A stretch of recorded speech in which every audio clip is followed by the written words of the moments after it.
현재 장년부에서 시행되고 있는 여러 제자 훈련반처럼 저희 청년 2부에서도 매년 10여 명가량의 훈련생들이 은혜 가운데 말씀 가운데 제자 훈련을 받고 있습니다. 작년과는 달리 청년들의 특성을 감안하여서 초급, 중급, 고급반으로 나뉘어서 진행되고 있으며 각 단계 사이에는 휴식을 취하면서 자신의 신앙에 대해서 좀 더 되돌아볼 수 있는 시간을 가지게 됩니다. 그런데 지난 부활주일 이후에 올해 제자 훈련을 받고 있는 한 청년으로부터 이런 메시지를 받게 되었습니다. 강도사님, 이번 고난주간과 부활주일에 하나님께서 제게 부어주신 은혜가 참 특별했습니다. 이제까지는 막연하게 십자가를 바라보고 살았다면 이제는 엄마, 아빠가 교회에 가는 뒷모습을 더 이상 보지 않고 제가 십자가를 향해 제 발로 걸어가고 싶습니다. 부활하신 예수님을 제 눈으로 바라보고 싶고 제 삶의 방향과 속도를 모두 예수님 중심으로 바꾸어서 한번 살아보고 싶습니다. 라는 내용이었습니다. 혼란하고 어지러운 세상 가운데에서도 성경 중심적, 하나님 중심적으로 살고자 결단하고 내딛는 그 걸음의 모습이 얼마나 감사했는지 모릅니다. 직장 초년생으로서 자칫 신앙이 흔들릴 수도 있고 제자 훈련의 고단함보다는 집에서 취하는 휴식이 더 달콤할 수도 있었건만 예수님과 십자가를 향해 바라보며 결단하는 그 모습이 제게는 참 큰 은혜였고 또 도전이었습니다. 이처럼 넓고 편한 길이 아니라 성경이 말하는 좁은 길로 가고자 했던 인물들이 성경에는 참 많습니다. 그 중에 대표적인 인물이 구약시대의 이사야였습니다. 이사야는 선지자로서 이스라엘 민족이 하나님을 잘 붙잡고 살아나가게 하고자 애쓴 사람이었습니다. 혼탁한 시대 상황 속에서도 여호와의 백성의 길을 선포했습니다. 하지만 이 이사야는 어떠한 한 사건으로 말미암아 낭망하고 탈진케 되었습니다. 오늘 본문은 하나님께서 그 이사야에게 베푸시는 처방전이었습니다. 이 시간에는 하나님께서 이사야에게 베풀어 주신 이 처방전에 대하여 함께 살피고 나누어 보고자 합니다. 이를 통하여 성도로서 새 힘을 얻고 하나님께서 초대하시는 새 일상으로 나아가게 되기를 소원합니다. 먼저 이사야가 처했던 상황에 대해서 살펴보겠습니다. 이사야 1장 1절을 제가 한번 읽어보겠습니다. 유다 왕 우시야와 요담과 아하스와 히스기야 시대에 아모스의 아들 이사야가 유다와 예루살렘에 관하여 본 계시라. 무려 66장에 이르는 방대한 이사야서의 첫 구절은 이사야 선지자의 활동 배경에 대하여 이야기하고 있습니다. 이사야는 20살의 나이로 부름을 받아 남쪽 유다의 10대 왕부터 14대 왕 므낫세까지 활약하였던 선지자였습니다. 그는 므낫세 왕으로부터 토부려 잘려 죽는 형벌을 받아 죽을 때까지 이스라엘 민족으로 하여금 하나님 앞에서 거룩한 삶을 살게끔 노력했던 사람이었습니다. 여호와 중심의 삶을 중심을 강조하고 다시금 여호와께로 돌아올 것을 촉구했던 선지자였습니다. 그런데 학자들은 이렇게 길었던 이사야의 사역 중에서도 오늘 본문에 기록된 6장 1절에 기록된 우시야 왕의 죽음의 때에 이사야가 일종의 정신적 공황에 빠졌다고 보고 있습니다. 이사야는 구약에 등장하는 모든 선지자들 중에서 유일한 왕족이었고 죽은 우시야 왕의 사촌이었기 때문입니다. 우시야 왕은 이사야에게 함께 이스라엘 민족을 어두움으로부터 끌어내는 동지였기 때문이죠. 이 동지의 죽음, 우시야의 죽음 앞에서 이사야는 선지자의 가장 중요한 임무인 말씀을 선포하는 것조차도 내려놓을 정도로 낙담해 버렸습니다. 우시야의 말년과 죽음이 너무나도 비참했기 때문입니다. 즉위초기에 하나님 앞에 다윗처럼 선하고 겸손한 왕이었건만 우시야는 그의 말년에 하나님 앞에 교만해진 나머지 나병이라는 징계를 받았습니다. 결국에 격리된 채 병으로 고통받다가 죽었건만 유대 왕들의 무덤에도 들어가지 못할 정도가 되었습니다. 동역자의 이 같은 비극적인 최후 앞에 이사야는 혹여 자신도 여호와 앞에 징계를 받지 않게 될까 두려워했습니다. 아무것도 하지 않으면 적어도 죄는 짓지 않을 것 같았고 생명은 보존할 수 있으리라 생각했습니다. 저와 여러분의 삶에서도 이사야처럼 공의의 하나님이 두려워지는 순간들이 있습니다. 하나님의 징계가 두려운 나머지 모든 것을 내려놓고 아무것도 하지 않으면 적어도 더 죄는 짓지 않을 수 있을 것이라는 생각을 하게 됩니다. 이에 사역, 섬김, 심지어 하나님 앞에 나아가는 예배마저도 포기하게 되기도 합니다. 불경한 마음으로 하나님 앞에 나아갔다 자칫 징계를 받게 될까 두렵기 때문입니다. 하지만 성경은 마태복음 25장의 달란트 비유를 통해 분명히 말씀합니다. 악하고 게으른 종아, 나는 심지 않은 데서 거두고 해치지 않은 데서 모으는 줄로 내가 알았느냐? 라고 말씀하십니다. 하나님께서는 다른 무엇이 아니라 우리의 게으름이 악하다고 말씀하시는 것입니다. 우리의 약함을 너무나 잘 알고 계시는 하나님이시기에 우리의 팔이 짧음을, 우리의 능력이 약함을 탓하시는 것이 아닙니다. 하나님은 우리의 헌신과 우리의 마음, 하나님을 향한 우리의 마음을 기뻐 받으십니다. 상한 갈대를 꺾지 않으시는 분, 꺼져가는 등불을 끄지 않으시는 분, 낮은 마음으로 아버지께 나아가는 자에게 긍휼을 베푸시는 분이 우리 하나님이십니다. 하지만 게으르고 핑계를 대는 우리의 모습, 하나님이 두렵다 하며 아무것도 하지 않는 그 모습이 하나님을 노엽게 합니다. 심지도 뿌리지도 않은 채 하나님은 무서운 분이라 이야기하는 그 모습을 하나님께서는 악하다고 말씀하십니다. 혹 우리 가운데에 우시아의 죽음 앞에 선 이사야 같은 분이 있다면 더 이상 두려워하지 마시길 바랍니다. 하나님을 신뢰하는 믿음으로 하나님을 갈망하며 하나님 앞으로 더 나아가게 될 때 하나님께서 우리를 긍휼히 여기시고 다시 세워주실 줄 믿습니다. 낙담하여 모든 것을 내려놓은 이사야, 세상은 그를 외면했지만 이런 이사야의 모습조차도 하나님께서는 긍휼히 여겨주셨습니다. 그리고 특별한 처방전을 내려주셨습니다. 그 처방전을 6장 1절과 3절에서 찾아볼 수 있습니다. 제가 읽겠습니다.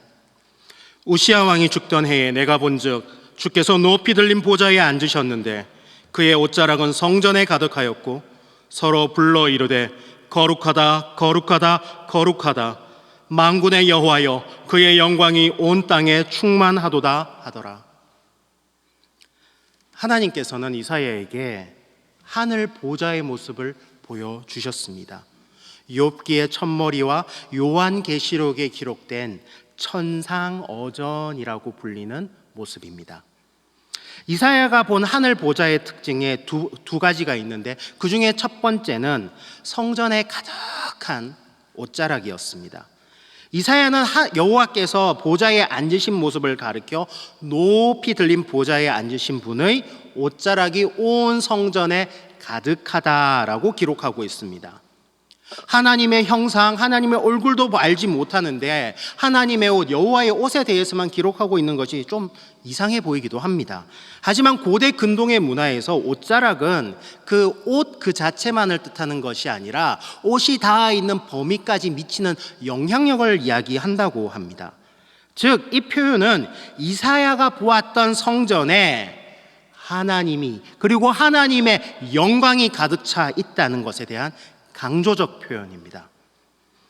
하나님의 은혜와 영광으로 가득 차 있어서 다른 어떤 것이 범접할 수 없는 그 모습을 바라보며 이사야는 마치 너무 밝은 빛에 눈이 멀어버린 듯한 느낌을 받았던 것입니다. 그리고 두 번째 특징은 스랍들의 모습이었습니다. 2절의 기록처럼 날개 6 달린 천사인 스랍은 불타다라는 뜻의 히브리어 세라프가 변형된 단어입니다. 스랍은 그 몸이 온통 불로 뒤덮인 천사인데요, 이 스랍들의 모습을 바라보며 이사야의 마음은 완전히 변화되었습니다. 평소였다면 이 스랍들의 모습을 바라보며 두려움에 떨었겠지만 그 스랍들조차 아무렇지 않았을 정도로 하나님께서 보여주시는 예배의 영광과 은혜는 압도적이었습니다.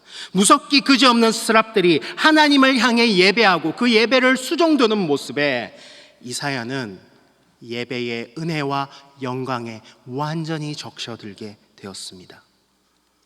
그런데 천상어전의 다양한 모습 중에 왜 하나님께서는 굳이 이사야에게 이 예배의 영광을 보여주셨을까요?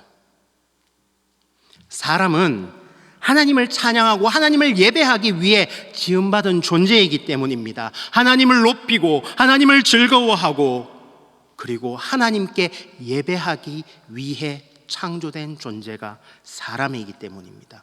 그 증거가 오직 사람에게만 허락된 영입니다. 하나님께서는 예배를 통하여 우리와 교제하기를 원하십니다. 우리에게 능력과 은혜를 부어주기를 원하십니다. 그 예배를 통해 시들시들한 우리의 영이 되살아나고 우리 가운데 은혜가 공급됩니다. 그렇기 때문에 하나님께서는 이 시들시들한 이사야에게 다른 것이 아니라 최고의 예배를 보여주셨습니다. 하나님의 영광과 은혜를 맛보면서 이사야의 영혼이 살아나게끔 하시는 것이었습니다.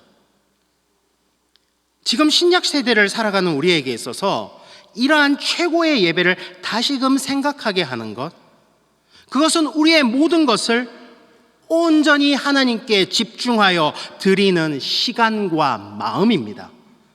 이것은 자진하여 드리는 새벽의 예배와 우리의 모든 것을 내려놓고 자진하여 드리는 주일 예배, 그리고 애통하며 무릎 꿇는 철야 예배, 이 모든 예배의 시간이 바로 그 예배입니다.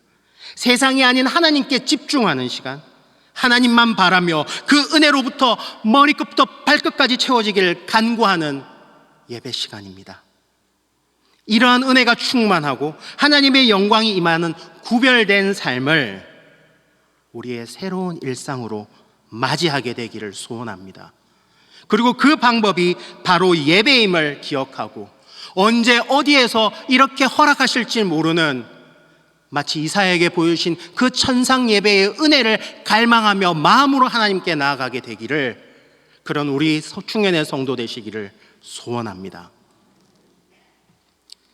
하나님의 영광이 충만한 이 예배에 참석하게 되자 이사야의 영혼이 살아나기 시작했습니다. 당연히 그의 삶의 모습도 변화되었습니다. 그 모습이 6절과 7절입니다. 제가 읽겠습니다. 그때 그 스랍 중 하나가 부젓가락으로 제단에서 집은 바 핀 숯을 손에 가지고 내게로 날아와서 그것을 입술에 대며 이르되, 보라, 이것이 내 입에 닿았으니 내 악이 제하여졌고 내 죄가 사하여졌느니라 하더라. 우시야 왕의 죽음 앞에서 이사야가 가장 고민했던 것, 바로 자신의 죄였습니다. 하나님의 영광에 압도되어 버린 나머지 잠시 잊어버리기는 했지만 5절에서 화로다 나여 망하게 되었도다라고 울부짖었던 이유, 하나님의 영광과 대비되는 죄 때문이었습니다. 그런데 불덩이의 천사가 날아와서 예배의 증거로서 숯불을 그의 입술에 대었습니다. 주의 은혜와 영광으로 이사야의 죄를 씻어 주셨습니다. 그가 얼마나 안도했을지는 우리가 너무나 잘 아는 바입니다. 하지만 신약 시대를 살아가고 있는 저와 여러분은 이사야가 보고 겪었던 이 환상보다 훨씬 큰 은혜를 이미 입었습니다. 바로 예수 십자가의 보혈입니다. 예수님이 십자가에 돌아가심으로 말미암아 우리는 그 보혈로 말미암아 이미 모든 죄에서 자유케 되었습니다. 이를 통해 복음 가운데 기쁨을 누리고 예수 그리스도로 말미암아 자유함을 만끽하고 나아갈 수 있는 자녀의 권세를 누리게 되었습니다. 이로 말미암아 세상이 우리를 통해 그리스도를 보고 우리는 세상을 향하여 그리스도의 향기를 전하는 메신저가 되었습니다. 하나님의 사역에 동참할 수 있는 영광스러운 자리로 나아가게 되었습니다. 이 삶을 계속하여 살아나가게 하는 가장 핵심적인 힘, 바로 예배입니다. 예배를 통해 나의 불평과 불만, 불순물들이 모두 녹아지고 오직 하나님의 은혜로만 채워지는 그 시간이 예배이기 때문입니다. 그리스도인을 가장 그리스도인답게 만드는 시간이 예배이기 때문입니다. 내가 죽고 그리스도께서 사시는 그 시간이 예배이기 때문입니다. 지금까지 이사야가 청했던 상황과 하나님이 주셨던 처반전 예배를 통해 그의 인생이 어떻게 변화되어 나갔는지에 대해서 살펴보았습니다. 하지만 여기서 우리는 한 가지를 더 고민해야만 합니다. 어떻게 해야지 이 영광스러운 예배로 나아갈 수 있을 것인지 문제입니다. 여기에 대해 성경은 야고보서 3장 10절과 12절을 통해 그 답을 제시하고 있습니다. 제가 읽겠습니다. 한 입에서 찬송과 저주가 나오는도다. 내 형제들아, 이것이 마땅하지 아니하니라. 샘이 한 구멍으로 어찌 단물과 쓴물을 내겠느냐. 내 형제들아, 어찌 무화과가 감람 열매를, 무화과가 포도나무가 무화과를 맺겠느냐. 이와 같이 짠물이 단물을 내지 못하느니라. 야고보는 찬송과 저주가 한 입에서 나올 수 없다고 이야기합니다. 더러운 것과 깨끗한 것이 같이 나오는 것이 옳지 아니하며 거룩한 것과 부정한 것이 섞여 있을 수 없다는 것입니다. 이것은 혀뿐만이 아닙니다. 우리의 삶도 마찬가지입니다. 이 삶을 위해 우리에게는 성령의 의지함을 결단하는 시간이 필요합니다. 우리의 예배 가운데, 우리의 삶 가운데에 결단이 필요합니다. 목숨을 걸고서라도 이 거룩함을 지키겠노라, 예배의 시간을 지키겠노라. 하나님 중심의 삶, 예배 중심의 삶, 성경 중심의 삶, 예배가 일상이 되는 삶으로 나아가기를 결단하고 간구하여야 됩니다. 오늘 이 시간이 바로 그 시간 되기를 소원합니다. 예배로 말미암아 주님의 영광과 은혜로 살아가게 되길, 그리고 이 새 일상으로 더 많은 사람들을 초대하는 그런 삶을 살아가게 되시기를 우리 주님의 이름으로 축복합니다.